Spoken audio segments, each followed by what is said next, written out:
Let's talk about baseball. It's America's pastime, the great game, the eternal forecast of summer. You know, when you think about it, baseball's taught us a lot over the years. Jackie Robinson taught us to not let other people's opinions of you and stereotypes keep you from achieving your dreams. Little League taught us perhaps the most important rule, and that, remember, always keep your eye on the ball.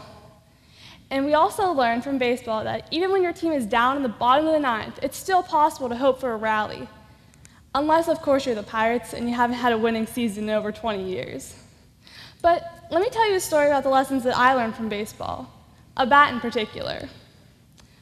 August 2007, myself, along with my family members, were joined at the Point Stadium for the AAABA baseball tournament, a tradition in my hometown of Johnstown, and where teams from across the nation gather right here to vie for the title. I was sitting with my brother and my family, and my brother decided, who was 5 at the time, that he was hungry for some food. I wasn't too into the game at this point, so I volunteered to go and achieve him some chicken and French fries.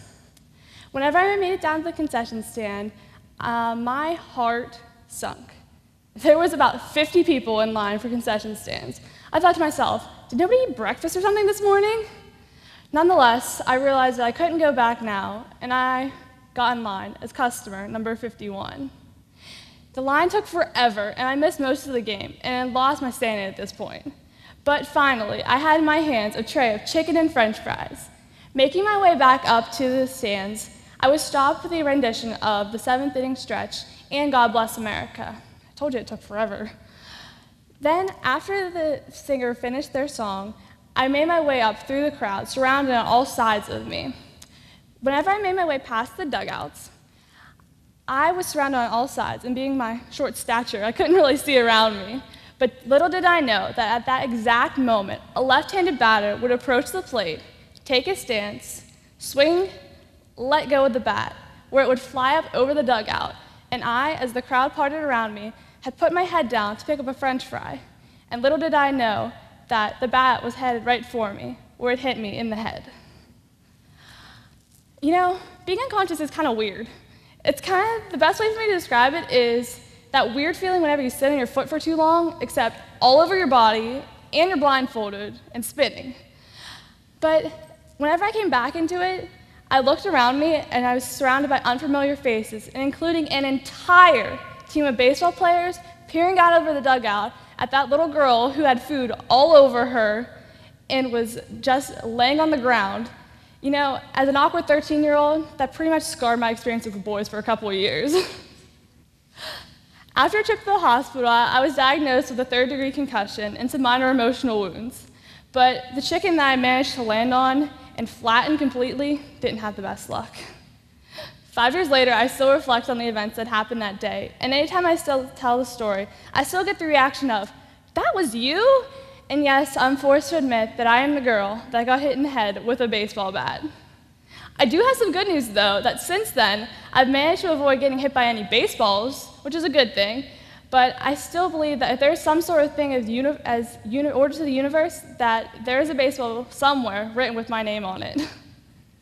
I've also been able to eat chicken and fries again, which is a good thing. I'm sure when my metabolism catches up with me, I won't be singing the same tune, though, but for now it's good. That incident also taught me a lot about you have to be aware of the world around you. In the year 2013, the world is smaller than ever before, and we have the access to technology and the world around us with the click of a button. If you know what's going on in your environment, you can be better equipped to deal with life's difficulties and what it's going to throw at you. But take it from me that when I say accidents happen, they're inevitable. But if you take the time to learn about the world around you, you can be better equipped to deal with those things. The world is a melting pot of culture, so go out and taste it. Don't get stuck in your own world and looking down at your chicken and fries. Look up every once in a while and realize that there's things going on all around you. Take the time to read the newspaper, listen to the radio, get involved, explore. You'll learn that, hey, we're all a little different, but there's nothing wrong with that. Let's celebrate it. Let's learn what makes us unique and use it to make the world a better place.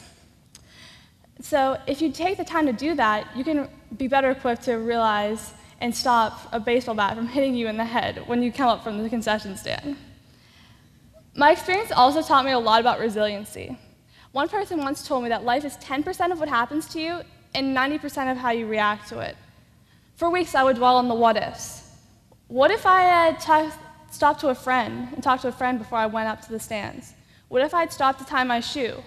What if I stopped and paid with a 10 instead of finding exact change? But the thing that matters is, none of that matters at this point. What matters is that I'm okay and that I'm here talking to you today. You can't spend your whole life worrying about trying to avoid bad things from happening from you. They're going to happen. Things are out of your control. But worrying about the what-ifs in life is only going to limit your potential and what you can achieve in the long run. Even after going through such a traumatic experience as getting hit in the head with a baseball bat in front of thousands and thousands of people, I still picked myself up and moved on, and it was enough to come back to the stadium the next day. I could have avoided the situation altogether, protested America's pastime for the rest of my life, but instead I accepted that things are out of my control. All I can do is learn from experience and move on.